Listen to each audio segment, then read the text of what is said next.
evening, and I welcome you to your transformative program, Politics and Beyond. My name is Emmanuel, Jr., the Chief Crusader Against Corruption here in Ghana. And as always, as I keep saying, it is always a delight to be with you every Monday, 8 o'clock to 9 p.m. I know you've been waiting for this program right from 8 o'clock, because before 8, just a few minutes into 8, I started receiving messages and some calls asking, are we not coming on stage? But truthfully, it was also because we're going through the vetting process. And I'm sure you did enjoy what happened or transpired today. And I believe you will be so much interested in that, simply because these are individuals who, at least between now and the next 4 years, or till when the president decides to reshuffle them, these are individuals who are going to make decisions, and they are going to lead the various sectors. Sectors that are going to either benefit or retrogress you and I, our future. And so it's very important that we follow them to really appreciate their mindset and also appreciate what they are bringing on board. And so all is good. We are sorry that we are beginning at this time, but as I indicated, it is all for the benefit of us, ensuring that we have good governance. This evening, as we've always been doing, we are going to have a very transformative program. And indeed, you are also going to have the opportunity to share your thoughts, your comments with us using the various platforms that we have on the screen, including our WhatsApp line, which is going to be exhibited on the screen. We will take a commercial break. And when we come back, I'm going to introduce to you the topic for discussion. And right after having the topic for discussion, I'll introduce to you the guest who is going to help us this evening to engage in this conversation, where you will also have the opportunity to engage with us. It is all about the economy. Just stay tuned. I'll be right back.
Welcome back. I'm still your host, Emmanuel Jr. And as I told you the beginning of this year, we are focusing on the economy.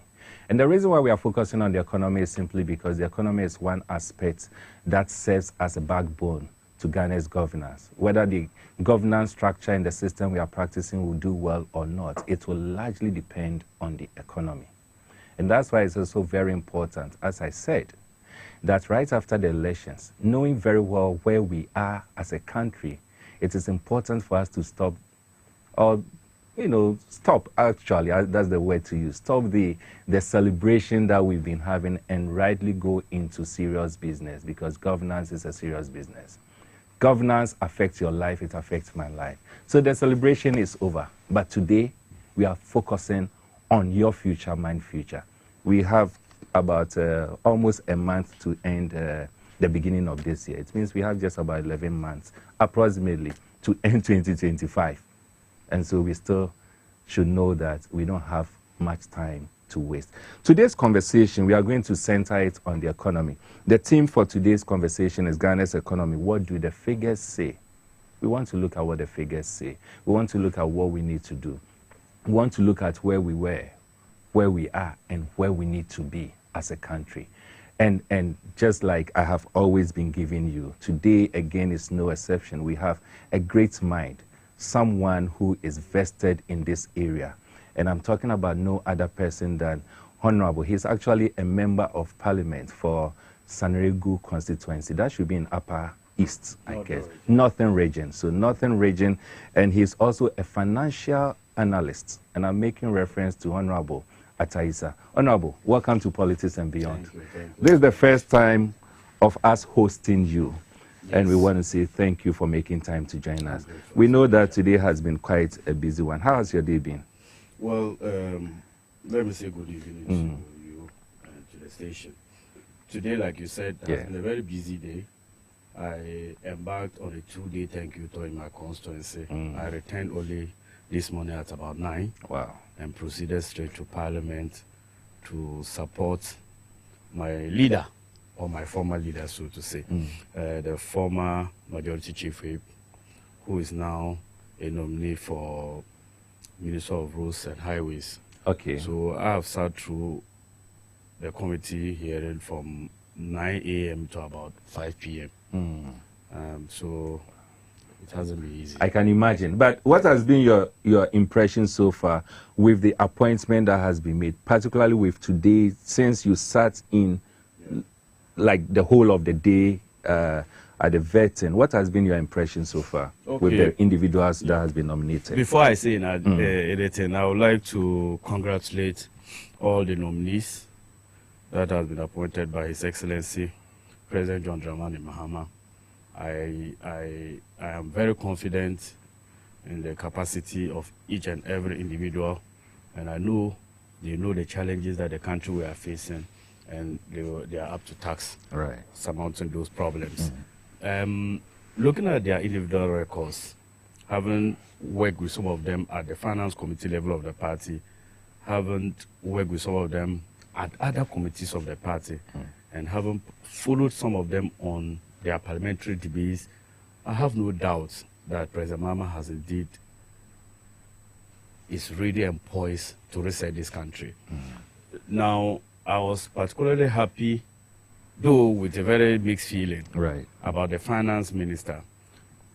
His capacity is apt for the job, but I was worried, and today even amplified my thoughts, because looking at the challenges that these people have bequeathed to us, he has a serious task to deal with. And today, in fact, it was even interesting when he asked the nominee for Roads and Highways that the total debt or commitment basis, or the number of certificates that has been raised, was about 135 billion Ghana cedis. Meanwhile, the envelope, the total size of our economy, or the total revenue that we generate, is around 200 billion. So it means that the road sector alone will take about 60% of our total. We'll come into so that. That's what I'm saying, that listening today only gave me an impression that times are hard, and we need to soberly reflect, and we need to also be honest with Ghanaians. We have to, I told somebody that President Mahama, as soon as possible, should address the nation on the true state of the nation. Because President Akufo-Addo did some in January this year. And you and I know that it was just like rehearsing his achievements, instead of telling us, as at the time he was handing over, what is our state. So President Mahama needs to tell the Ghanaian people the true state of Ghana, so that people will appreciate where we are coming from, where we are, and the direction in which he wants to take us. Aside from that, all appointments are apt, And it is my belief that the remaining appointments that will come will follow suit. I want to dwell a bit more on that because that is what leads us into the conversation today. You were talking about the fact that the finance minister, no doubt his competence, but looking at the challenges that await him and by extension await us, you are really worried for him. This is not the first time Ghanaians are hearing this about the challenges that we are about to face as a country, the challenges. Indeed, prior to the elections, we were hearing it a lot. After the elections, we seem to be hearing the same thing. Honorable, what exactly is the current state of Ghana's economy? Okay, so before I answer that question, I didn't single out an individual, at least. He is our leader up north. I want to use this platform to congratulate the former minority leader, Honorable Haruna Idrisu. You saw that his vetting was the shortest. That shows the in-depth knowledge he has. Very versatile individual. 4 ministries, and he has excelled in 3 already. And I have no doubt that he will excel in this field too. So I want to congratulate him. And to all the chiefs that took their time to come to Accra to observe that, we appreciate them. God bless them and return them safely for us. Now, somebody will ask, what is the true state of Ghana? Look, listen, you don't even need to ask. You know why? The true state of the Ghanaian economy was decided on December 7, 2024. The purpose of governance is maximization of welfare. Is that not it? So if the welfare of the people are maximized or the conditions of service of people are improved, they will give a verdict. So when you are going into an election, the ruling government just gives testimony or an accountability, whilst the opposition gives hope. So the truth of the nation address was not even necessary by the president because Ghanaians gave their verdict. And the verdict was resounding and clear that they were dissatisfied with the performance of the MPP administration. Now, in analyzing the state of an economy, you look at 2 principal areas, the macro and the micro. So, look, today, you heard the road minister nominee saying that the road sector is engulfed with debt. That is what we have been singing since 2017, that these people only knew compounding debt at the detriment of the taxpayer, but to enrich themselves. How can you have a total road debt alone, 135 billion Ghana cedis? Look, you took the domestic and the foreign debt combined from the debt is what? 135 billion cedis. Only in the road sector. That is from road fund and the GOG. Now, you took debt from President Mahama at 120 billion Ghana cedis. You rose it up to 671 billion. That is the whole we are talking about. So the finance minister has to do a lot of financial engineering in order to offset this debt. Because it gives you fiscal rigidities. You won't have enough space to even implement a lot of the promises that we have until you deal with the debt. Because no financier will want to extend more support once you cannot meet the current or the existing outstandings. Is that not it? That's right. So it means that the finance minister has a lot of work to do in order to inspire hope and to also attract more foreign direct investments. So that's what I'm saying, that if you look at the angle of debt, Ghana is bleeding. Now you look at the bread and butter issue, unemployment. Look, a lot of our colleagues, our juniors, they trumpet so much about free SHS. But you and I know that secondary level education, Ghana hasn't reached a point where secondary level education guarantees employment. Even now, first degree is virtually becoming nothing. That's why people, when they finish their first degree, they easily go and top up their masters and other things. So it means that you can't have an unemployment rate of 14.7%. That is as at 2022. And you expect the economy to be better. You look at inflation. You took an inflation of about 15%, you ended at 23%. That cannot be good. You look at even the exchange rate. Exchange rate wipes away capital of businesses. And I'll share something with you. in global competitive index, Ghana has dropped 7 points. Right. You know why? Because of 3 primary reasons. One is because of our exchange rate. Because once they invest so much in Ghana, their investments cannot be predicted. And every business, either you hedge or you do your spot rating, one thing that is so certain in business is planning. If your currency cannot be predicted, how can you plan? Yeah. The second thing is that, and I said that one of the cardinal sins President Akufo-Addo will forever be remembered for is the collapse of the financial sector. Look, you look at South Africa, Nigeria, and even Rwanda. They are becoming robust economies because of strong financial markets. That's true. Why?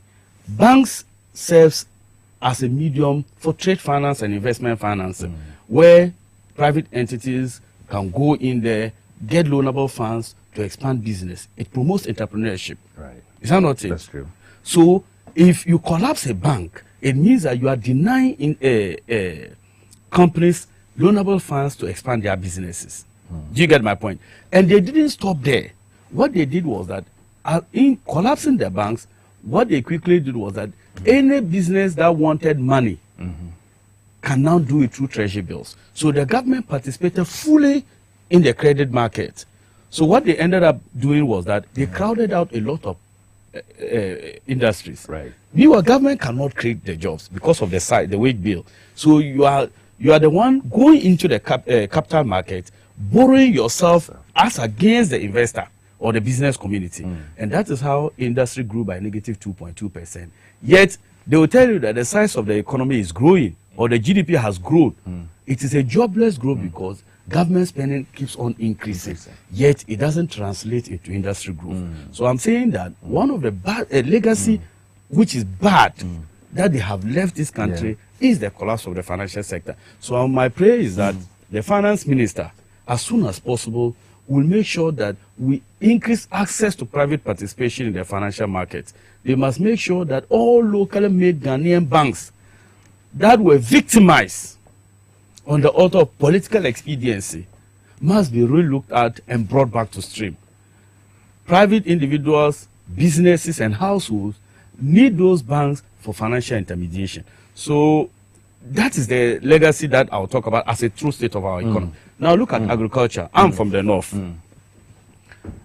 Our primary activity is agriculture. So every successive government, if you want to really uplift the livelihood of our people from the north, you need to develop a value chain that will improve agriculture. Is that not? That's true.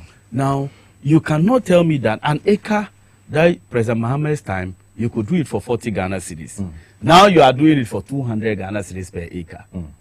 Yet, the income of the farmer is wiped away by inflation. Cost of fuel is the nominal income of the farmer. So it means that the farmer needs to double up resources in order to get an acre of land. Is that not it? That's right. Another point is fertilizer. President Mohammed's time, a bag of fertilizer was 70 Ghana cedis. It rose to 500 Ghana cedis. Even some places, 550 Ghana cedis. So when you make sure, when you do these things, cost of production is high. And once cost of production is high, people cannot optimize their farmlands. And what do you think will happen to price of goods and services? It will go up because demand will be there, yet there won't be commensurate supply. And that is why President Mahama is promising the Farm Service Center that I'm proud of. Because coming from a constituency that is agrarian, it is our belief that once we improve the farming conditions, our people, poverty level will do what? It will go down. And I was not surprised when the World Bank brought a report that almost 1.3 million Ghanaians were pushed below. It was 800,000 and 500,000 more Ghanaians were pushed below the poverty line. So clearly, there is no sector that you can just talk about that is growing. That was good when we came to office. And finally, on the true state of the nation, one thing I will credit President Akufo-Addo for is bastardization of state institutions. Like I was talking about foreign direct investment. Look, there exists serious literature across the world that foreign direct investment improve domestic financial market and promote intra-African trade or trade intensity.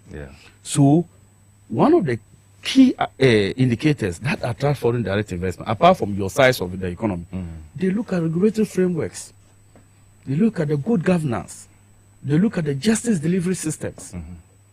In all these things, you and I know what was the fate. What was the fate of good governance? Right. Corruption everywhere. Yeah. Justice system was so predictable. You could tell when a case is sent to court, you can easily tell the outcome. Is that not it? So when people feel that way, it means that Ghana will no longer become a trade destination. So right now, the finance minister through the GIPC and the trade ministry have to do a lot more expo promotion in order to change the perception of the foreign companies, because they lost hope. They lost hope. And for the first time in many years, Ghana was locked out of the capital market. A president who inherited an economy in 2017 under an IMF program and handed over the same economy in the same IMF program. Where did we go? Where did we come? That's what I would say about That's a great one. I mean, you've mentioned so many things. Indeed, you were giving an overview of the current economy. Yeah. You talked about the debt, which we'll look at. You talked about corruption, which we'll look at. You also talked about even the exchange rate, which is very key to me, very, very important, because if your currency is not stable, it becomes difficult for you to even plan. Yeah. Is it the case of, and when we talk of debts, are you able to tell us the current debt to GDP? Yeah. What is the state? So currently we are doing 91%. 91%. Yes. That is because of the DDEP program we did. A lot of those debts were forgiven by forced forgiveness, not voluntary. So we are doing 1%. Yes. What's a quantum in terms of debt? Yeah. But not almost every government that comes will always leave behind some debt. Yeah. What accounts to for this? Okay, so I'll analyze it this way. Yes, it's a historical problem for... Debt in itself, is it a good thing or a bad thing? Debt financing is good. Right. In fact, debt financing in literature is even better than equity financing. Very well. You know that, because it has a fixed rate that you always know how much you're paying. Sure. Unlike equity that it varies with your level of income. So that one, debt is not entirely bad. Very well. But excessive debt is bad because whatever you borrow, there must be a plan to pay. Yeah. That one is clear. Now, you ask a question, what accounts for that? That's right. Now, things may look similar, but they are not the same. So I can't generalize the past governance that this is the peculiar reason that caused for them. But I just want to isolate a few. Right. First of all, Ghana, we must understand that the structure of this economy will not permit any government to be self-reliant. The state, the current architecture that we have, because Ghana is still an import-dependent nation. We are not so export-oriented. So it means that once you are import-dependent, you require more foreign exchange to buy, isn't it? That's right. So because of that, we will need more to invest in our infrastructure. First of all, at the roads minister, let me use Adakulo roads. They need a good road, but economic activity there will not be enough to repay Adakulo roads, because if it should be self-financing, the road network in our rural communities, or even passing through, the communities itself cannot generate income to pay off those ones. So how do you do it? So sometimes you need external financing to deal with some of those things. And number two too is that exchange loss is also part of our debt problems. And it is not peculiar to this government alone, just that this one is too much. So let me give you an example. Assuming you took $50,000 US in 2016, or $50 million US in 2015. Today, as at that time, maybe a dollar was just 4 cedi. So that would have just been 200 million Ghana cedis. But in the time of repayment, let's say today is a period of repayment, which is in 2025, the same 50 million, can you say you will still pay 200 million? No, because the people will expect their 50 million. But for you to get that 50 million today, you need, instead of 4 cedi to $1, you need it at 15 cedi to $1. So exchange laws contributes a lot, significant amount of money into our debt buildup. And then the third one too is that Africans, most of the time, there's appetite for borrowing because of what we call those book runners, profiteering, side kicks issues. All those reasons can lead to excessive borrowing. But the primary one, like I said, is that the structure. The structure needs to be looked at in order to make us more reliant. And look, if we implement this thing properly, where, for example, you don't create inconvenience on the taxpayer, because one of the finest arguments proposed by tax experts is that for you to introduce a tax, it must be convenient. Sure. So if we want to do convenient tax policies that will guarantee people to pay realistic taxes, it will make us to cut our coat according to the size of the cloth. Can it be that over the past period, with all the things you've said, over the past period, we failed as a country cut our coats according to the size of our cloth? So if that is it, what's different then? If you look at the manifesto that brought the NDC into office, what can we pinpoint from that manifesto that will tell us that the next 4 years we are going to cut our coats according to our size? Oh, a lot. So let me just give you an example. So first of all, I'll tell you what we will not. Right.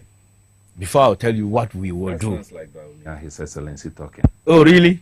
If I don't like him, need to hear. Okay, well, that's not bad. No, it's just a joke. Because he gave.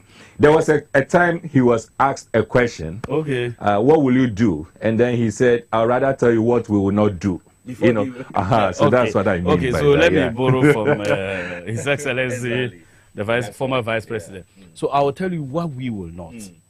Because I earlier on told you that the reason why the balloon of debt, part of the reason is waste. That's right. So, for example, in a period of crisis, do you think building a Bank of Ghana headquarters is a priority? What's the name of that swimming pool? The cathedral. If they tell you the amount of money they spent on the cathedral, was it a priority? And you look at what's the name of that? The interchanges, the amount of money they spend on the interchanges, it doesn't make sense. So first of all, the NDC government will prioritize reducing waste. And that is why, I'm sure later we'll discuss the oral program. Sure. That is why the priority is to minimize waste. That's right. African problem has always been waste. Waste. Once we are able to eliminate or reduce waste, because the Auditor General told us that misappropriations amounted to 12 billion in 4 years. So yet we went to IMF to borrow 3. Do you get my point? So sometimes you look at as if it's a curse, but it is not. And that's how government in 2016 proposed through the Public Financial Management Act to say that we must reduce the borrowing, or we shouldn't spend above 5% of the previous year deficit, or we must reduce the borrowing for the central government. They were trying to do all those things in order to reduce the appetite of government in excessive spending, so that you cut your coat, you look at your revenue envelope, and it will now commiserate with that of your expenditure. So what we will now do is that, first of all, we are trying to improve on export promotion. And how do we do that? You see, people sometimes they make fun of this when we are talking, because this 24-hour economy, there's so much demand for certain commodities that we haven't averted our mind to. For example, sanitary pads. Do you know that we import sanitary pads? Yet there's a company in Botiano that can supply it to meet local consumption. So it means that you save a lot of forex. So that forex loss, exactly, that forex loss, that will balloon your debt, will be out. And there are many other commodities that Ghana have competitive advantage that we can exploit, yet we are not doing. So President Mahama has said he will chair the Export Council itself that will look at principal sectors that we can invest in order to reduce the dependence on imports. That is one critical area that we need to look at in order to do things to suit us. In fact, I've always believed in local tailored programs.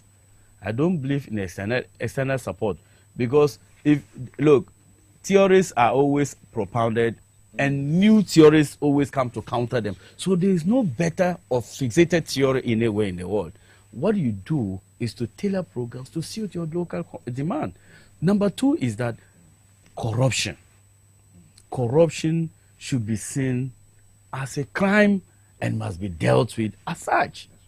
People should not be rewarded with corruption, but people should be seen visibly punished when they engage in corrupt acts. I don't think we have to emulate the past. A lot of people want to enter government because of the lifestyles of the MPP. And for which reason, Ghanaians, of course, not the lifestyle of politicians. Exactly. And, oh no, but okay, on. Please go ahead. Yes, people. No, I'm being honest with you. People want to enter government not for patriotism or service to the nation, but they want to enter government for the lifestyle of what they saw under the Akufo-Addo regime. So I want to urge that people should be visibly punished so that it becomes a deterrent. Because if the lifestyle they were living was something good, the results that they had in 2024 would have been different. So it means that Ghanaians abhor corruption. Corruption was celebrated under President Akufo-Addo, and I think President Mohammed's time, corruption will not be celebrated. That is the second thing I think we will do better. The third thing was to improve agriculture and the East value chain and agribusiness. And that, I'm particularly happy because under the trade ministry, they've added agribusiness. That means that special attention will be paid onto the agribusiness angle. Because look, sometimes our farmers, there's a gateway they reach, and then it looks like it's sealed. Once they pick it from the farmland, bring it to the market, for most of the time, at the prevailing market rate, when you are the time they harvest, because there's so much supply, prices are not that good.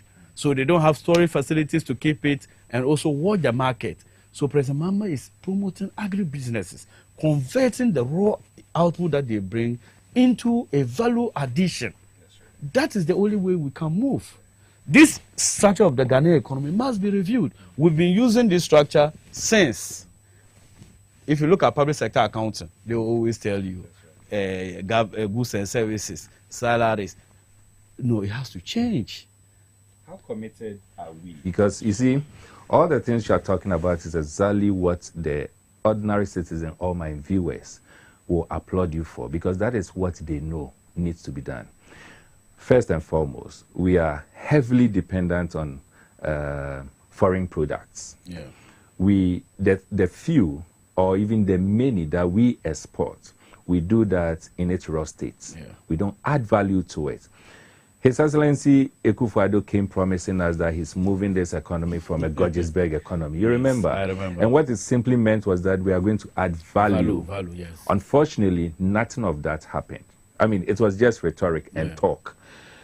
How convincing should my viewers be listening to you this evening that indeed, with all these fantastic proposals that you have made, the next 4 years, we are going to see a real commitment to the implementations of the things you've talked about? The whole thing is our leadership. That's what I would say. The whole thing is our leadership, commitment of the leader. And I ask myself sometimes a simple question. Why do you think President Mahama wanted to return? Having been an assembly member, rose through the ranks to become the president of the republic, lost an election, contested again and lost, and now won. That one would tell you that if it was for resources for himself, I'm not sure he would have been running for president. Right. But it feels saddened. He who knows it, or he who feels it, knows it better. Having built an economy to some level and seen its degradation is a concern for any successful person. So he coming to right the wrong of the predecessor is an inspiration for me. And number two, like I said, it's about leadership. The temerity or the ability to call to people to order when they go wrong was lacking in the previous administration. That's right. You must know that it is only two people that we vote for in trust of the welfare of Ghana. You get it? The president with the vice president. Right. Any other person is at the discretion of the president. So I'm saying that leadership to call ministers and other appointees to always remember the purpose in which we were voted. And number two, President Mahama has given, I have no doubt that he is committed to delivering on his manifesto. Look at something. He promised to name his cabinet in 14 days. That's right. Tomorrow ends the 14 days. Yeah. There's every indication from what we know that the 14-day mandate will be adhered to. Look at the rate at which he's appointing. Look at the quality of human resources assembling. He has done a covenant with the Ghanaian people with a 120-day period. In fact, some of them has even come just a week before. You get my point? After the swearing, just within the week. So look at the speed. Look at the demeanor, the composure. Look at the attitude towards work. Yeah. Tells you that he means well for Ghanaians. He wants to leave a legacy that is built on trust, a legacy that is built on humility of leadership, a legacy that is built on uplifting the plight of the Ghanaians. I think that is what will define President Mahama with. And look, I told somebody 2 days ago that I'm proud looking at the caliber of people President Mahama has appointed. Down-to-earth people, level-headed people, successful people, and how to even relate with the grassroots. Because sometimes one of the challenges that we had, governance is just about delivering on the mandate of people. Right. The people must see you deliver that mandate, so that you don't even need to go and campaign. That's right. And finally, I have commitment that accountability is the hallmark of every democracy. Very, very important. And that is where I am interested in, so that Ghanaians should be rest assured that actions and inactions of the previous administration, whether deliberate or not, should be brought to account for the stewardship. And once they do that, future governments will know that any action you do in government, there is a day you record. That's all. You keep talking about, in fact, let's just do one more on the economy. Then we come to the issue of corruption, because you talked about it. Now, moving from the Georgesburg economy, making sure that we reduce our dependency on the export environment, adding value to the products, strengthening the local content. I'm happy you made mention of a company, you said we're in Kaswa, Botiano, that does, the production of sanitary pad, which can obviously help take care of the demands that we have. We don't need to carry our cedis, turn it into dollars or pounds to take it outside to go and buy and bring it, when we can do same here. How does the 24-hour economy assist in the reduction of our dependency on exports? All right. So I remember this became very topical in the run-up to the election, where a lot of explanations were provided, and counter explanations were also offered as to how it is not feasible, or in other instances it is already happening in most of the debates. So now that the dust has been settled, it is proper that we now use this opportunity to tell Ghanaians why the 24-hour economy. And for every policy that you think of doing, it must be founded on its significance or objective. What is the objective? I believe that proponents of this idea gave us the objective very brief and precise. The idea is to promote export promotion and then import substitution. So that should be the objective, that Ghana cannot continuously depend on imported products. You talked about taste. That's right. People prefer something. Yes. Taste and preferences in literature tells you that when there is no availability of substitute, people drive taste for one particular product and they become stuck to it. So one of the ways of reducing taste of other is to give alternatives, so that once the person tastes the alternative and it becomes efficient, the person will now do switch. Because you look at the switching cost. If you are leaving this and you are going this, and that's why sometimes people don't switch, because foreign products sometimes becomes less expensive as compared to those that they manufacture from here. So when a rational consumer looks at switching costs, if I'm living here to here, the cost increases, the person will remain here. So government have to find a way of reducing cost of production from the local market, so that cost our various materials or output will also be what? Lower. So I'm saying that the objective is to what? Promote export and then reduce imports. How will the government do that? The government has already explained that this whole thing, it's not a policy. Right. People should even get this right. The 24-hour economy is not a policy, it's a framework. It's a framework because this is where you see Ghana to be. This is where you expect Ghana to be, thinking that the world is not Ghana alone. We are in a global competitive world. We have to do something that will keep us afloat with the rest of the world. So government is setting up a bureaucracy that will entitle companies to participate in this sphere. So it is not that President Mahama has won the election, automatically the whole country will not sleep. I don't think that is the objective. And I don't think any economy in the world works like that. They are creating a framework for participating companies to go into that sphere and also what? Access those facilities.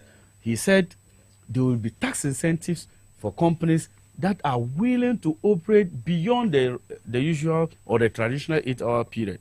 So it means that if a company knows that I am paying so much corporate taxes, I'm paying so much on my materials, if you are doing your value addition, I'm paying so much input taxes, I want to benefit from that enclave. What will you do? You sign onto that platform in order to benefit from the tax incentive. The concept of free zones is not from that same angle. You can form that company somewhere, but you are looking at the components or the benefit accrued to free zone company, and then you think that roping into that free zone enclave will entitle you to some of these benefits. People will subscribe because of Olam. In 2018, they were supposed to pay total tax was almost about 90 million Ghana cedis. So if you look at a company like Olam, 90 million, and you are forgiven 90 million, you can use it to add more labor. You get my point? The government also talks about the concerns of a 24-hour economy worldwide is security. That's right. Government promises to improve safety and security measures at the various working centers. That will lead to what? Employment. Do you get my point? So any company, because of tax incentive, the smart metering program, and other benefits, wishing to join the free zone, the 24-hour enclave, what it means is that they will be concerned for security, and the government will be available to provide. And what is the net benefit? In fact, in Cocoa Board, CPC, and even in Olam production units, they have what called the boom period. The boom period, they institute that boom period when the whole country or people are asleep because of machine. So it means that companies that have resources are those that can even operate beyond the traditional hours. Somebody is promising you that I will give you a smart metering program, so that in peak periods or the period that you produce more, government will have a very regulated price for your electricity consumption. Why won't you tap into it? Because you are already doing that, though not regularized. And number 3, government will also use it to do its milestones and deliverables. You are starting a program, 24-hour. Right. Companies should come through the Ministry of Trade and Industry. They receive the presidential staffer on the 24-hour economy with the finance minister. You set targets. At the end of maybe the first 2 years of the implementation of such program, this is the deliverables. Employment, what are we looking at? Cost of production, what are we looking at? Increased production. Because once people start working 24 hours, what it means is that production will go up. That's right. And once production goes up, it means that we will reduce the dependence from the import market. So for me, I wait to see how the implementation will go. But from the little that I have seen, things looks very good, and I will not be able to give you the specifics as to which mechanisms, which legislations. Of course, there will be somehow legislations to go. We will be waiting at Parliament to make sure that the president succeeds. But I know there won't be regrets after the 24-hour economy has been implemented. There won't be any regrets. There's one thing you keep talking about, and I'm personally happy about it, and that has to do with the promotion of the exports. Yeah. Not just the promotion of the export, but adding value to our produce before we export them. There's this platform which is owned, and that's why I am happy you keep talking about this, because I am privileged to be introduced to a platform that is solely owned by Ghanaians. And it's a platform focused, it is called Trade Bloom. Okay. The focus is to ensure that we add value to the products that we have in this country for export purposes. And the intention, among other things, is to create employment. It is also to ensure that as a country, we are able to bring in forex, hard currency. And I believe these are some of the things that we need as a country. And you also made mention that we even have a department under the trade, which is to ensure that we promote exports. And I believe that these are some of the companies, locally owned companies, that the trade ministry should be interested in exactly to work with. Yes. Sure in fact, even if you look at the African Continental Free Trade Agreement that we signed, the center is in Accra. Right. The anticipation was that by 2020, trade within Africa should have been increased by 50%. Currently, we are doing around 17%. It means that trade intensity and trade integration is core to the African continent. So it means that Ghana should be positioned such a way that we can participate so much in the African stage. Do you get my point? That is why recently African Development Bank released trade financing for companies to participate within our sub-region. So if we don't produce, it means others will produce and we will consume. So that's what I'm saying, that there's so much avenue and opportunities out there for us to take advantage of. In Ghana, we're credited with the quality cocoa. What has become of it? It's unfortunate. Do you get my point? So my point is that there are so much in cashew. We have competitive advantage in cashew. We have competitive advantage in cassava. So there are so many opportunities out there for us as a country that we can explore in order to make it an exportable product. So for me, how we do this, how we approach this will be the savior for Ghana, because other people are growing. I was going to Mecca 2 weeks ago. Export doesn't necessarily mean to be, export doesn't necessarily mean to be a good. It can be a service. Exactly. I was going to, I was going to Mecca. Do you know what I used to go? No. Ethiopian Air. But ask yourself, are you telling me Ethiopia, we can't do better? And it is not even about that. The display of culture, that's true. The rich heritage they have. You could see that they took you to Addis Ababa as a transit point. Why did they do that? For you to have the benefit of seeing, and it becomes what? A tourism destination. Do you get the concept? So they took you there, their food, they won't serve you a Ghanaian meal. They serve you their food. They build the cost of their feeding into the airline cost. So the point is that people are participating in that framework, that trade integration, according to the AFTA program, and even the UN and the World Trade Organization are advising African nations to take advantage of trade integration. That is the only way. Recently, any small thing, we are. That's why I get upset when they tell us that because of what's the name of that thing, Russia-Ukraine war. So it is because we were getting cassava from them. Can you imagine? Can you imagine? the kind of land we have in this country. I'll come back for us to talk about a bit on corruption, then we wrap it up. And we'll concentrate more or a little bit on oral. Yeah. And then we'll also look at asset declaration. We'll talk about that. But let me just go to some of the messages that have come from our viewers, since they are very integral part of this whole program. So this one says, Mr. Wilson Jr., please send greetings to Honorable Ataisa for me. Your program is very nice to the good people of Ghana. Keep it up. This is Farihan. I hope I mentioned it well. Farihan from Sanarigu. All right, Farihan. Good evening, Mr. Wilson. This is Al-Hassan Fusaini from Daboshi community. Honorable Ataisa is the best choice for Sanarigu constituency. He's the only one that won all the ballot boxes in the constituency, 157 over 157. We say thank you for the support given to us. Is it really true? Wow. Congratulations. Good evening, Mr. Wilson. The state of Ghana's economy is very tedious. It will take Ghana not less than 30 years to recover its good name in both local and international markets. I'm Christian Ekwamwa from Odome Chala in the Oti region of Ghana. My regards to the security agencies in Nkwanta South. Special greetings to you, Mr. Wilson, and to your panelists, Honorable Ataisa. My name is Norbert Yawo Tenu from Nungwa, Krowo, the constituency of Honorable Dr. Agnes Namumu. Okay. Congratulations once again to our newly elected and inaugurated President, His Excellency John Mahama.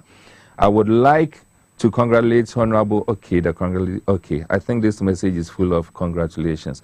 Thank you so much. Thank you to Mr. Wilson. We have really enjoyed the program by our able MP for the Sanarigu constituency, and this is Zuberu Katariga. Okay.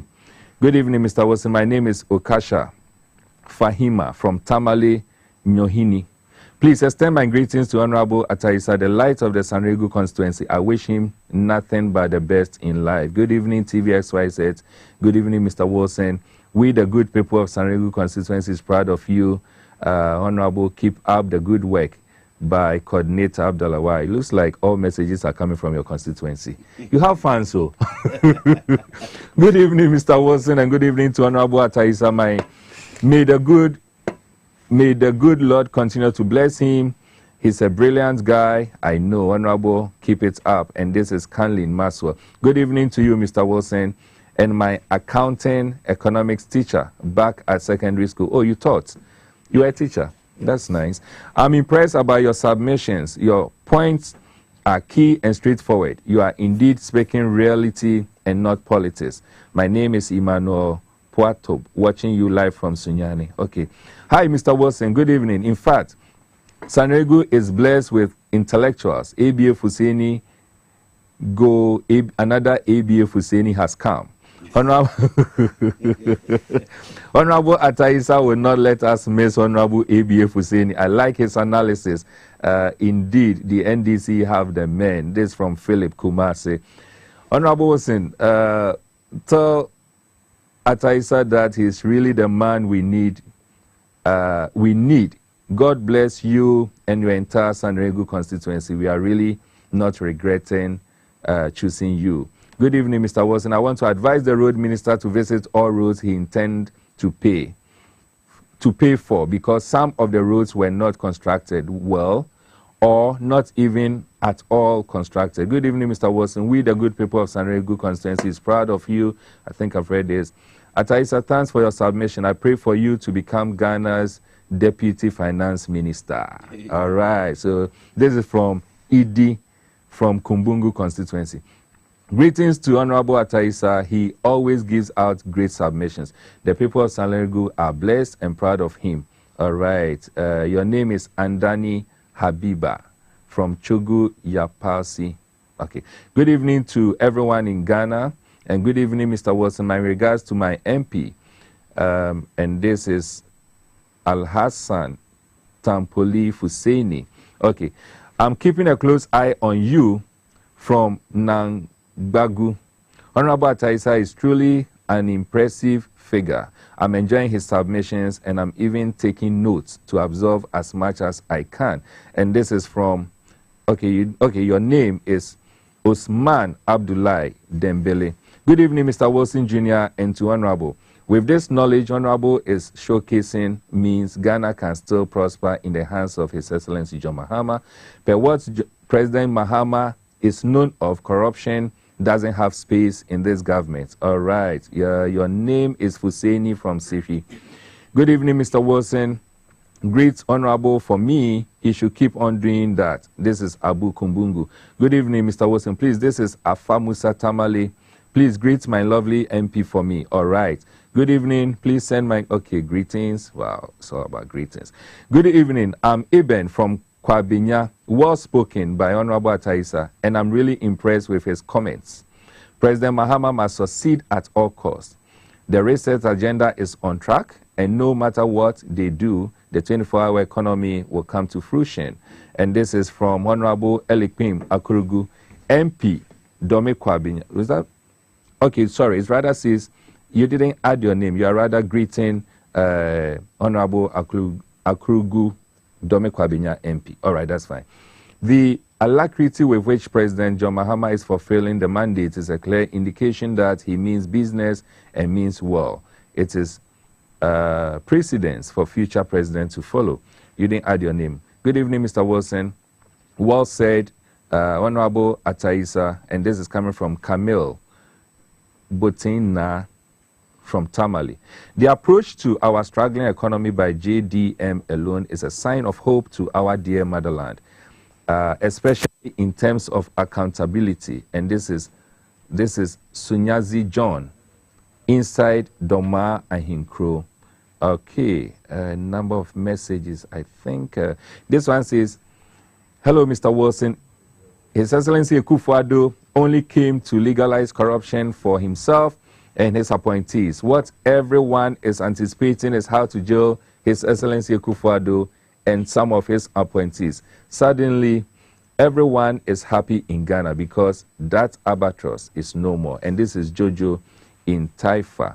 Good evening, Mr. Wilson. Please greet Honorable Ataisa, my MP, for me. I pray that JDM would appoint. Okay, I think this has been said already.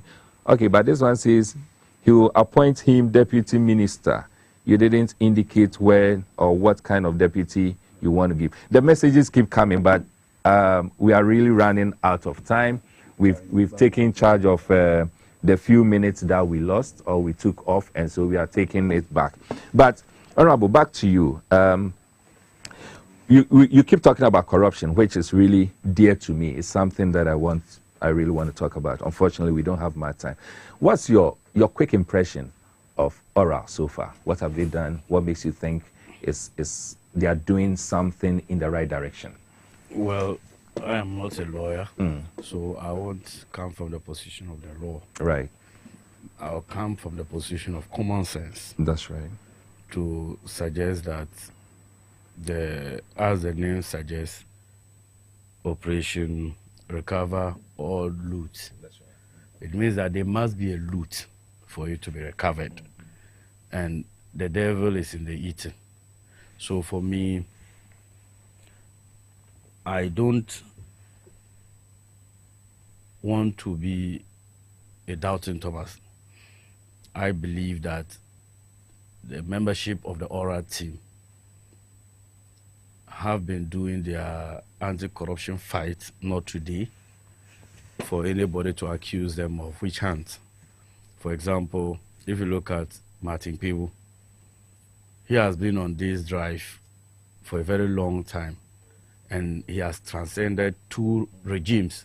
I remember even President Mahama's time, he was vociferous and very vocal like this. And same way when during the time of President Akufo-Addo. And I know that when wrong is occasioned under this regime too, Martin Pebu will not stop.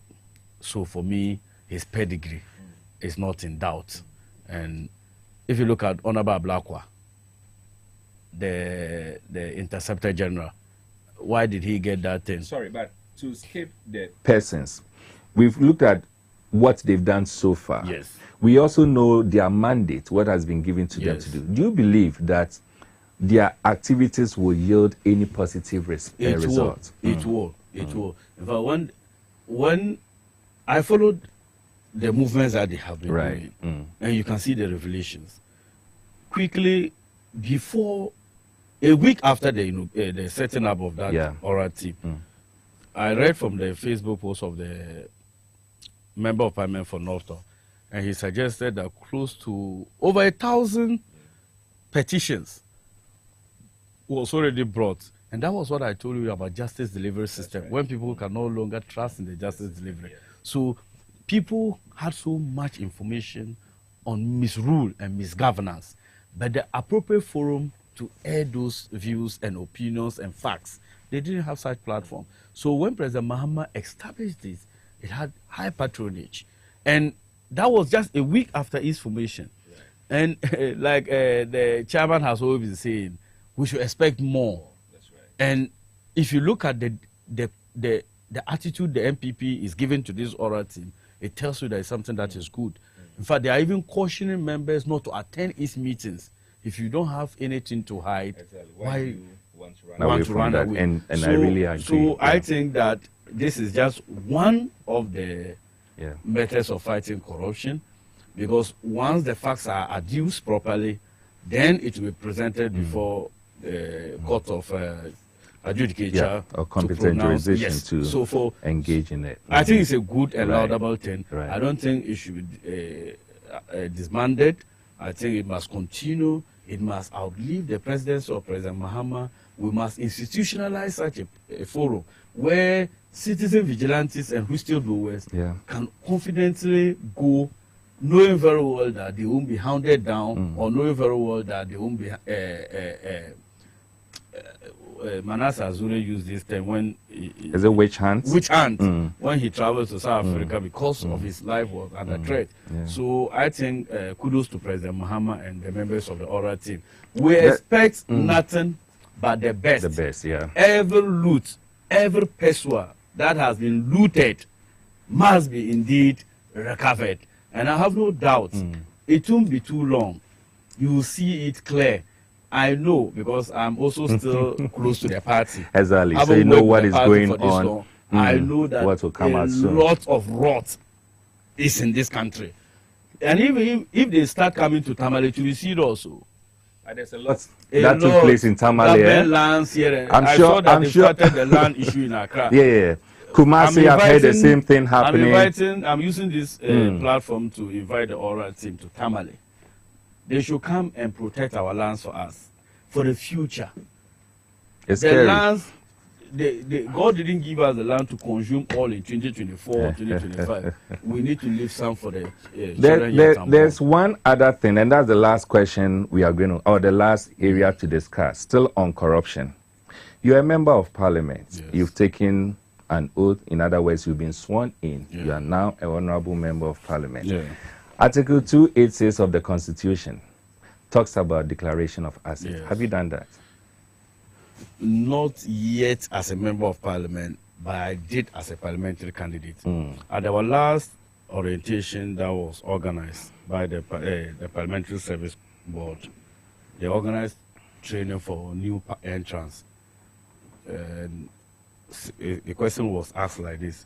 I remember when we were filing to contest, the Electoral Commission, one of their requirements was for you to declare your assets, which we were all obliged to duly comply, and we did. Okay. So with the Electoral Commission, we are up to date with our assets. That's right. So we thought that was the end. We were only told last week that we have to declare it. Now we are members of Parliament. Because at the time we were contesting, what about those who didn't win? Exactly. So now that we have won, they will give us the appropriate forum for us to declare our assets. I think it's good, and it inspires confidence in politicians, such that people can track. Sometimes I ask myself, we all know the average income of ministers and MPs and all those things. So when people begin to question politicians, it's because of the lifestyle, the unexplained wealth, the kind of infrastructure and buildings we are erecting everywhere. So asset declaration should be made compulsory and public. In fact, so one of the areas that I think it needs proper review is publishing. Exactly. And that Crusaders Against Corruption has been consistent on that. Yes. We need to not only declare asset, but it must be made public for the public to know. So from what you are saying, what it means is that almost all, if not all, members of parliament as it stands now, they are yet to declare their assets. Yes. Are you able to talk about those that are being vetted? Are you aware whether or not any of them have declared their assets? You know, so far they haven't vetted a new entrant. No, but those that were in, not declaring their assets as MPs, no, but declaring their assets as ministers designate or ministers who are yet to assume office. I have no doubt. I have no doubt that they will do that. Yeah, but you can't be sure now whether they have done it. No, I can't be sure. Okay, that is fine. So it is actually one thing that is very key when it comes to the fight against corruption. We need transparency, and one of the ways to have that transparency, indeed, the Constitution mandates. It's a mandatory, provision that that will be done. Tomorrow, Crusaders Against Corruption will be having some conversation on that. Sure. And so we'll be engaging the public on it, and I'm sure, God willing, tomorrow, all of us will be driven along 8.6 of Ghana's Constitution. So then just stay tuned. At this moment, we've exhausted our time, and truly, we've had a very good conversation by all standards, even if you look at the messages that have come, and I know that my viewers, again, will be proud that they have learned a lot or one or two things. We want to say thank you so much, Honorable, for coming. As I said, I know how busy today has been, not just for you, but for all of us. But we've all been able to make the time to come here. So thank you so much. Again, being the fact that it's the first time you are appearing on this platform, you are going to be a friend of this platform. And so this won't be the last time we'll be having you. There will be subsequent episodes where we'll be having you to help us understand some few things when it comes to the financial sector or the economy. All too soon, viewers, this is where time will allow us. This coming Wednesday, as I indicated last week, on our episode, we are not going to repeat it because that is one of the changes we are having this year, that we will not have a repetition of the Monday programs on Wednesdays. But notwithstanding, remember that it is always on our Facebook, on our YouTube platform, so you can always go back to it anytime you feel like referring to something that's been discussed here. You can always do that. It means next week, Monday, is when we'll be meeting again on this platform, TV XYZ, where we'll come to you again with another insightful topic.